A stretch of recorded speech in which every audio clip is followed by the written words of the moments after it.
Pour les cardiologues qui ne sont pas hypertendus, très bien.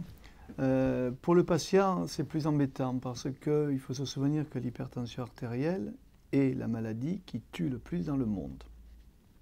Alors certes, ça peut être vu comme un facteur de risque, effectivement, parce que ce n'est pas un pic de tension qui va tuer quelqu'un, mais retirer de l'ALD, c'est donner un mauvais message au patient, très mauvais message au patient, qu'éventuellement on rende plus sélective l'obtention de l'ALD, mais une hypertension artérielle sévère ou compliquée aurait mérité de persister en ALD. Pour faire des économies, il y a des solutions parce qu'il y a des gisements d'économies à faire. Dans le parcours de soins du patient, j'en suis convaincu. Mais ce type-là d'économie purement comptable est une maladresse. Il y a une étude qui avait été faite il y a quelques années par la DGOS qui montrait que 15 à 20% des lits étaient occupés par des gens qui n'avaient rien à y faire dans les hôpitaux. Pourquoi? Parce que je le vois tous les jours.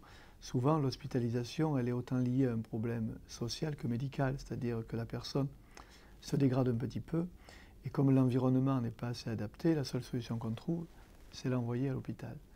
Demain, dans ce fameux parcours de soins, l'environnement a été adapté, soit il y a des aidants, soit il y a un personnel paramédical qui est connu de la personne, et on pourra limiter ces hospitalisations. Réorganiser la prise en charge de l'urgence. Beaucoup de gens se présentent aux urgences pour des mauvaises raisons.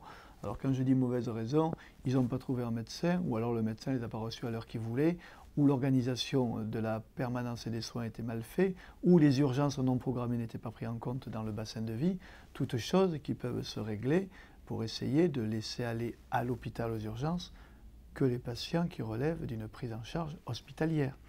Voilà, plutôt que de sanctionner les gens hypertendus, vous n'êtes pas en LD, diabétique, vous êtes en LD, ce qui est tout à fait maladroit.